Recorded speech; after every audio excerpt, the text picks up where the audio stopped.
What is this? A new LoL esports video. The INTING method Hansama uses to stomp teamfights.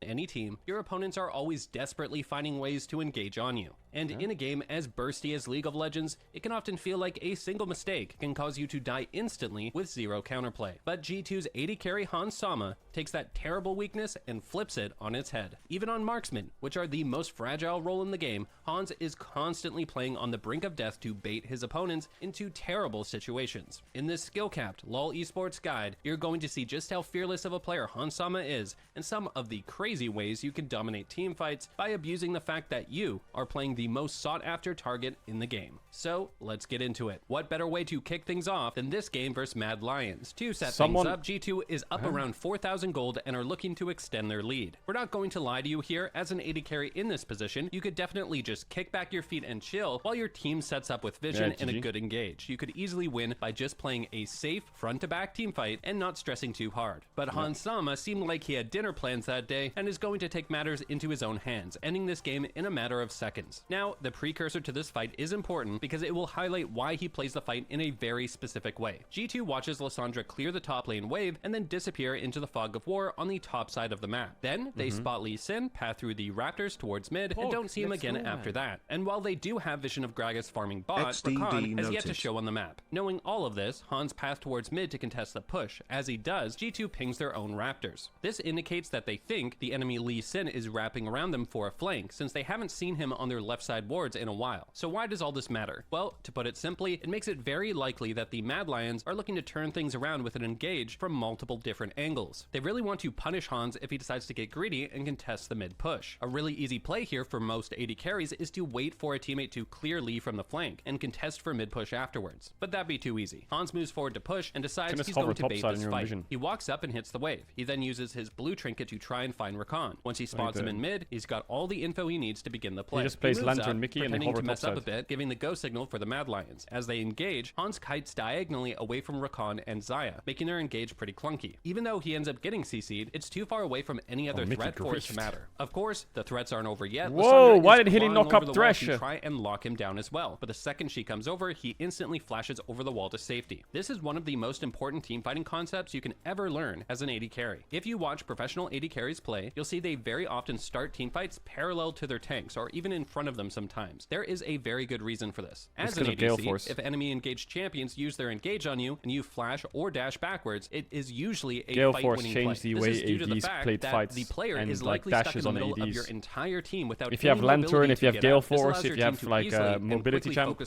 can play frontline. So, going back to the team fight, that's exactly what Hans did beautifully here. Both Rakan and Lissandra are out of mobility and are now stuck in the middle of the rest of the G2 squad. They are 100% dead, but Hans isn't out of trouble yet. There's a Lee Sin on his tail. Never mind, he just casually sidesteps his Q. This means there's 0 threats left, and everyone... Okay, I like the way he phrased it, sidestep. I mean, that Lee Sin Q hit me. Never mind. I mean, they are one and Lissandra. So the problem is, if you see El Yoya's energy, it's not 100%, which means he cast a spell, which means, yeah, he probably W'd over Raptor's wall, so he has no ward jump here. If Yoya has flash here, he should just flash over the left of Hans and kick him back over the wall. But I still think this fight is just completely doomed. Like, what the fuck am I looking at? Fight. That's exactly what Hans did beautifully here. Both Rakan and Lissandra are out of mobility and are now stuck in the middle of the rest of the G2 squad. They are 100 steps as Q. This means there's 0 threats left, and everyone on the Mad Lions is out of position. Hans is free to start getting resets and taking over this fight. Due to his perfect baiting, the engage was extremely one-sided, so G2 wins and secures the Baron afterwards, which eventually leads to a game-winning push. Looking back at this fight, the key moments were baiting Rakan to waste his ultimate when no one was in range, and also getting Lissandra to overcommit. I think this was int all of by that a lot could have of been people. Meaningless if Hans just died to Lee after flashing over the wall. Which brings us to this guide's special skill cap tip. We kind of quickly brush Follow-up tip, don't fight without your top laner if he has no TP or something. Like, where's my top laner in this fight? My Lissandra Rakan ult are down, my Lee Sin is looking for a flank, my top laner is not even there yet. To this guide's special skill cap tip. We kind of quickly brush. It may seem like Hans just has insane reaction speed, which to be fair, he does, but dodging his Q is actually a mind game that you can easily learn and apply in your own games too. This is very useful in high-stress, chaotic situations where your opponents don't have much time to think. Basically, most team fights. You see, if you run in a straight line, your opponent will register that as you not noticing that they're there, or you forgetting about their important skill shot. You're trying to get them to think, oh, they've just forgotten about me and I can land my spell for free. Basically, you're guaranteeing that your opponent gets baited and throws their skill shot in a straight line towards you. That's what Hans did here. If he tried to juke regularly, Lee Sin would have just flash RQQ'd and instantly killed him. So instead, he just runs in a straight line away from Lee. I mean, that's what Lee Sin should have done no matter what. Indicating that he's going to cast Q. The second Lee Sin does, he hard jukes to the right and easily dodges. If you're still not convinced that this works, you just need to keep watching Hans play. He constantly baits players' important spells out this way. You can see in this fight, he's running in a straight line, autoing versus Braum, who still has his ultimate up. It's easy to think that Hans just forgot about the spells still being up, but you'll notice the second that Braum turns around, that's when he begins juking and dodges the ult after baiting it out. And just like that, he dominates yet another team fight. You will notice this is a consistent theme in the way that Hans Sama approaches fights. I mean, I think this just shows like lockdown versus threat, you know, to bait his opponents into throwing their lives Braum away. ult This next is not a threat game and is it's not another great lockdown. example of it. Leading up to the engage, it's very clear that G2 has vision of the Kennen that is over this wall. Hans has perfect vision of him, so of course he's aware that Kennen is there. As a team, they must also know that his flash is up and he's ready to engage. With vision of the Kennen, it's pretty easy to play around. All Hans would have to do is play this fight closer to the Baron wall. That way, he's still in range to DPS. And in the worst case that Kennen flashes over, he can just use his own flash as a response to easily get out. However, you will notice that throughout this entire engagement, Hans will actually willingly hug the wall beside Kennen. You're probably asking, why would he risk positioning just like this? Well, Hans is aware that Kennen is actually not that strong. He's got some items, but no big AP source like a death cap. Also, all of his teammates around him are basically tanks that can easily survive the ult. This might seem like a Kennen dream engage, but if Hans just flashes the engage, Kennen will just die for free. Now, watch this. He runs in a straight line towards Sejuani, just like we've discussed. Then the second she turns, he jukes back and lets his Renekton tanker ultimate. Kennen gets impatient, flashes over, and does literally nothing. With his flash, Hans I think the reason they're walking up like that is because they have exhaust.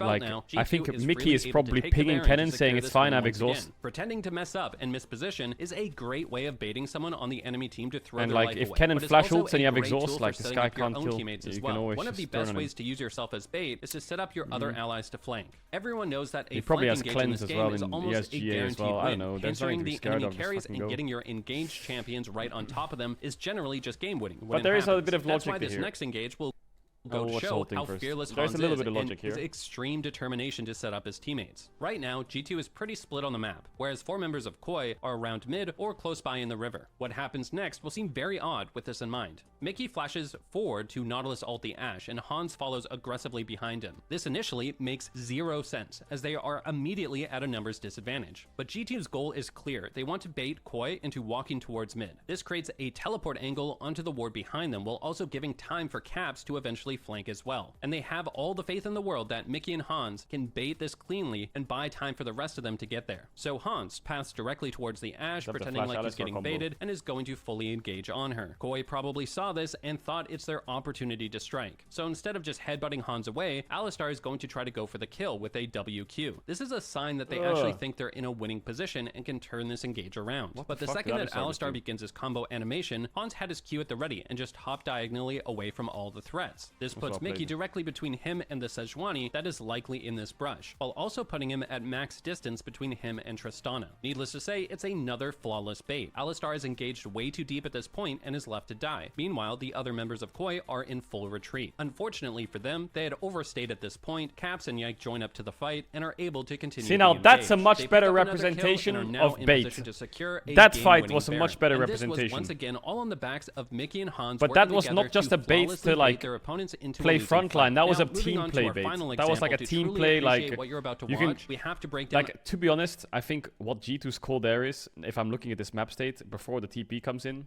I feel like looking at the position, I think what they're trying to say here is as they flash ult on the Ashe, is clear. they know Ashe will run top side because they have no vision here, right? So what G2's got is they got a defensive pink on the left side, but they haven't got any vision in river. And their way of getting vision in river is by forcing a fight mid because they can't face check.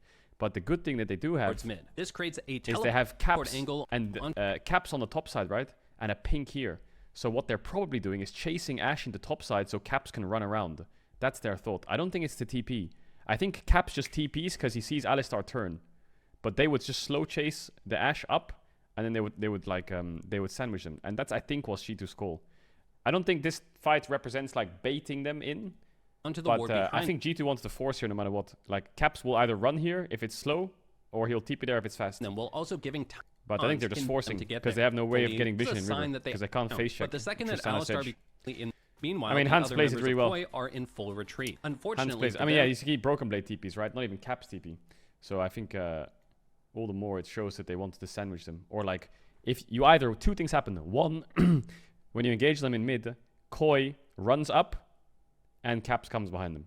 Two, Koi run out and then they go into their own jungle. And then you can retake topside vision by forcing them out.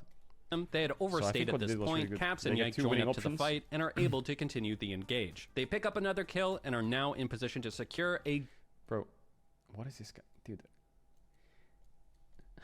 Nobody cares, nerd. Do a handstand. Bet you can't.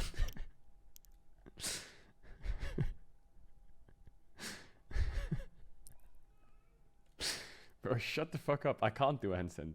Game-winning Baron. If I do a handstand, I'll break my back. All on the backs of Mickey and Hans working together to flawlessly bait their opponents into a losing I will fight. break now, my moving back. on to our final example, to truly appreciate what you're about to watch, we have to break down a concept known as tethering. If you don't know what tethering is, don't worry. Technically, it's pretty simple. Basically, it's the act of moving back and forth with your opponent while staying just outside of their range. There's generally 2 points to this. One, you're trying to bait them to waste important spells as you walk in and out of their effective range. Or two, you bait them to slightly misstep into a positional disadvantage. For example, they walk into range of your auto attack, letting you hit them for free. Now that you understand that, let's get into our next team fight. To set the stage, G2 is trying to siege this tier 2 tower with Baron buff at the moment. Unfortunately, Caps missteps and takes a huge chunk of damage before the fight has even started. There should really be no point in continuing to fight here, especially because G2 isn't even in a commanding lead this game. Fighting a carry down is not a great idea, but Hans sees his teammate's Maokai ult coming and knows he can use the chaos to bait someone out of position. Keep in mind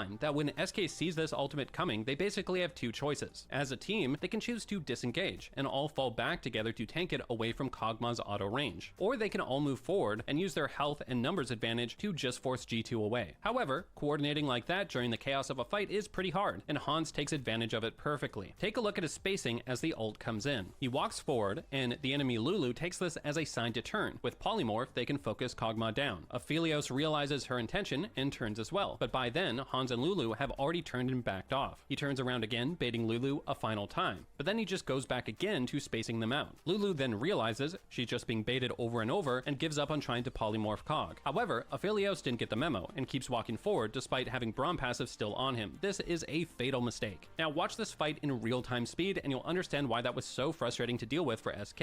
There's a Maokai ultimate coming their way, panic is ensuing, and all the while Hans is just spacing them back and forth, baiting someone to mess up their positioning. This all happened nearly instantly, and decisions had to be made in fractions of a second. Unfortunately for Aphelios, he fell for Hans Sama's bait and was quickly disposed of. The bait ensures G2 an easy teamfight win, which eventually leads to cracking the base open and taking an inhibitor. We hope it's now painfully clear what you should be looking out for when watching G2's games from now on. AD carry is a super tense role where a single mistake could cost your team the game, but in spite of that, Hans is constantly using himself as bait to lure his opponents into losing positions to ensure G2 consistently comes out ahead in teamfights. That's it for now, and thanks for watching.